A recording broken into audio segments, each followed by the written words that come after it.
Good morning, ladies and gentlemen. So this is week 8 of the history of fashion in the 19th century, and today I'd like to talk with you about the last of the great styles of the long 19th century. That is the style that was popular between 1890 and more or less 1910, including the so-called Belle Epoque, or the Art Nouveau style in fashion.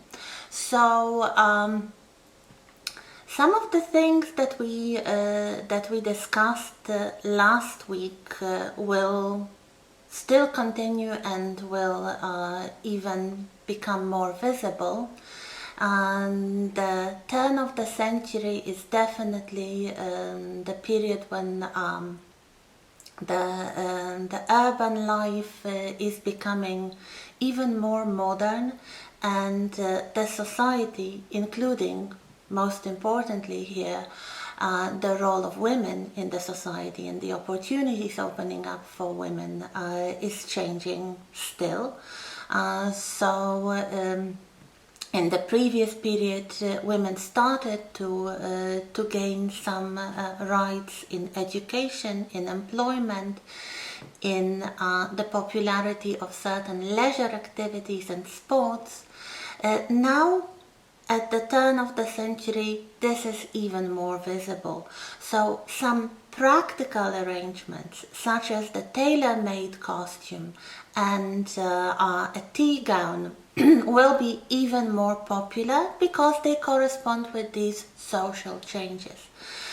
Women become more mobile, they are more interested in social life outside of the home and the private sphere, so especially during the day we start seeing the tailor-made basically replace the dresses, although at the turn of the century there is a great variety of dresses for some more quite understandable reasons. So if you remember, in the Bustle period, the pace of fashion accelerated, and the richer sections of the society wanted to differentiate themselves from the lower sections of the society by clothes, by more elaborate, more expensive clothes that couldn't be really replicated at home and wouldn't look well, let's say, as second-hand clothes on the wearers for whom they were not made. So the accelerated pace of fashion absolutely continues at the turn of the century. We have ever more fashion magazines and plates and advertisements. We have more specialization of fashion, so practically every occasion, every possible pursuit during the day or in the evening requires a special costume if you can afford it. So being able to afford such a costume is a very important aspect of status in the 19th century. We have the greater popularization of department stores and ready-made clothes. The market for ready-made clothes already started in the previous style, but then the clothes were mostly partially made. This continues at the turn of the century and goes even more popular. So partially made clothes meant that the skirt could be bought ready-made because it was less fitted, and the bodice or the jacket would be made to measure, or at least finished by hand to fit a particular wearer. This was quite frequently done in department stores. This leads to one more invention in fashion, that is clothing sizes. Before, when everything was made to measure, the sizes did not exist. You would be measured by a dressmaker or a lady's tailor when you wanted to have a new set of clothes made, and there were no standards. At the turn of the century, with the growing market for ready-made clothes, the sizes appear. So the clothes come in different sizes, and for the first time it is the wearer who has to fit the dress rather than the dress to the wearer. What else changes? So we have advertisement and the growing awareness of seasonal fads, resulting in the great variety of dresses, but they also follow a certain style. This style resembles the romantic fashion.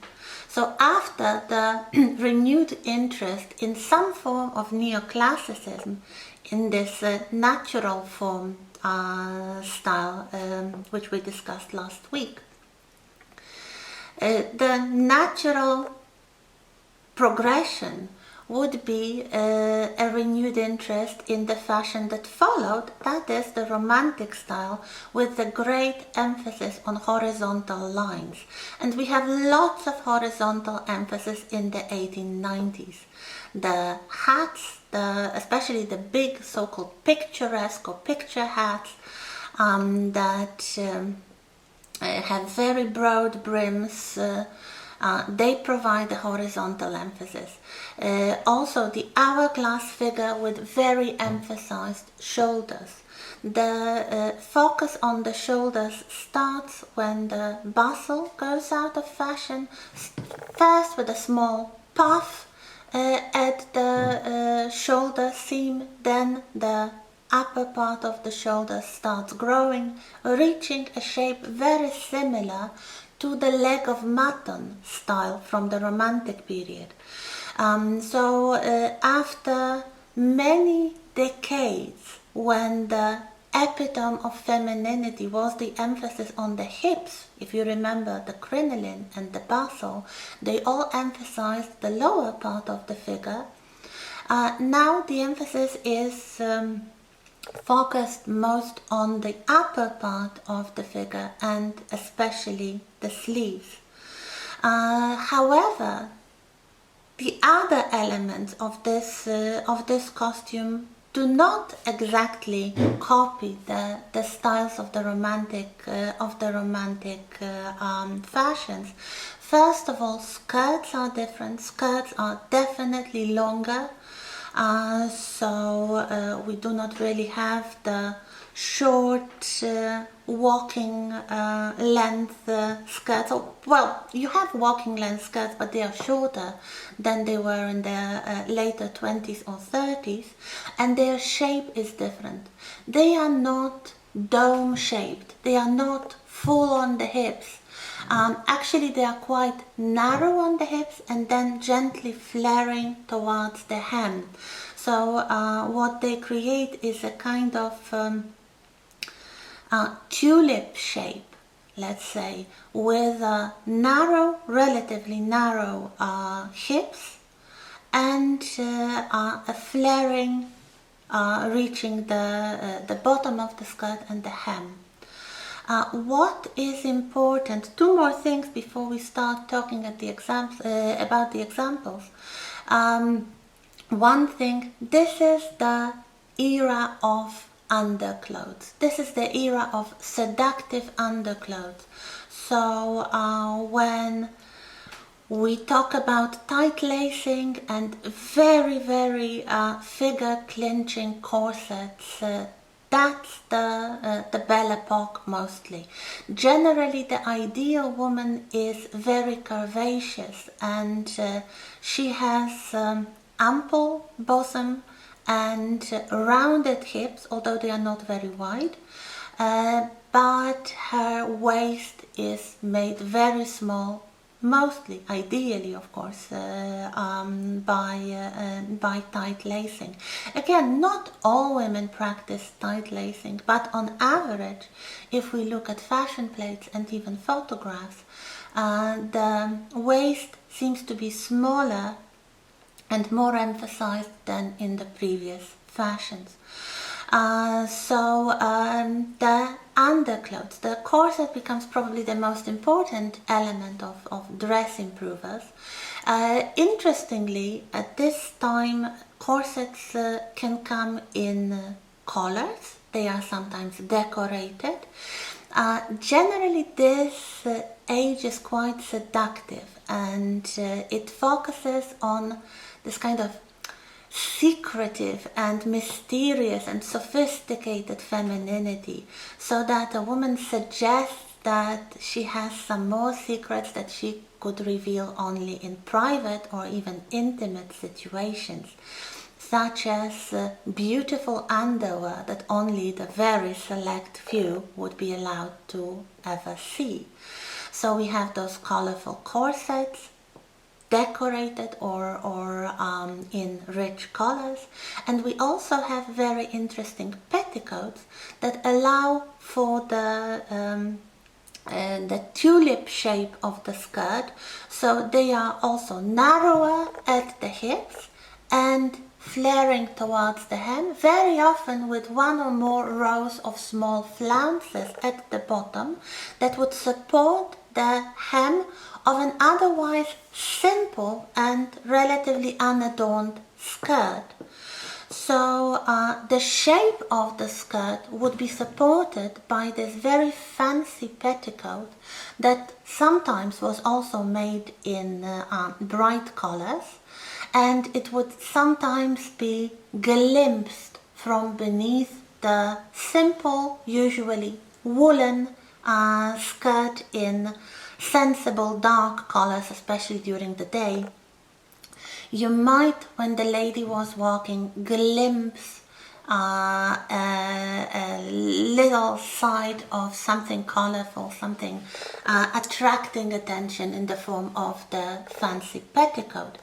Also, petticoats start to be made of more expensive materials, if you could afford it, of course, especially of silk.